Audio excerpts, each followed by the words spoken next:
ایک بات یاد رکھنا، جو دو گے وہی پلٹ کر آئے گا، چاہے وہ مان ہو یا دھوکا، امید ہو یا وسوسہ، آنسو ہو یا مسکان، جفا ہو یا وفا، دعا ہو یا دغا، آسانی ہو یا زحمت، سکون ہو یا وحشت، رحم ہو یا ظلم و ستم، خوشی ہو یا غم، جو کچھ بھی دو گے وہی تمہارے پاس لوٹ کر ضرور آئے گا۔ اسے دوسروں کے ساتھ اچھا کرو تو اپنی باری کا انتظار کرو۔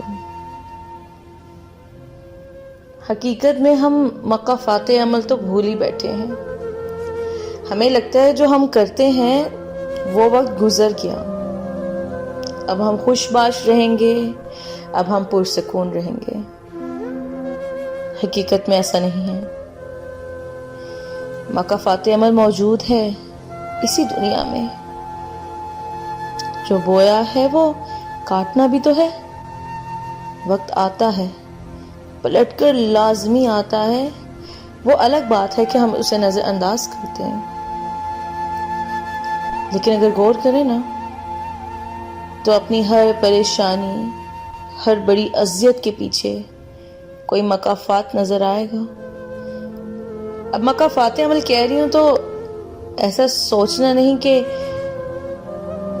وہ کسی کے ساتھ بڑی زیادتی ہے۔ مقافات کچھ اس طرح بھی ہو سکتا ہے کہ آپ نے نادانی میں، جانتے ہوئے یا انجانے میں کسی کا دل دکھایا۔ جب آپ نے کسی کا دل دکھایا تو کچھ اس طرح دل دکھ گیا کہ اس کے منہ سے آہ نکل آئی۔ وہ جو دل سے آہ نکلتی ہے نا،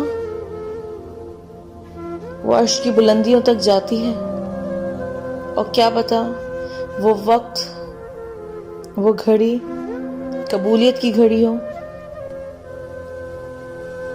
اور اس کی آہ رب نے سن لی ہو، اور مقافات بن کے وہ کچھ وقت بعد یا بہت وقت بعد آپ کے سامنے آ کھڑی ہو۔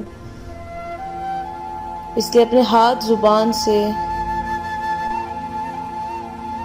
سامنے والے شخص کی حفاظت کرنا اور اس کے دل کی حفاظت کرنا کوئی بری بات نہیں۔ ان لفظوں سے اگر بچا جائے جو کسی کا دل دکھا دیں تو کوئی بری بات نہیں۔ ان نظروں سے بچا جائے جو کسی کی عزت کو پامال کریں، یا کسی کا دل، کسی کا نفس مجروح کریں، یا اس کے ذہن پر دباؤ ڈالیں، اگر ان سب چیزوں سے بچا جائے تو بری بات نہیں۔ کیا پتا آج آپ کا اچھا عمل، ایک نیکی، کچھ وقت بعد بہترین ثواب و حساب کے ساتھ آپ کے سامنے کھڑی ہو اور آپ رب کا شکر ادا کریں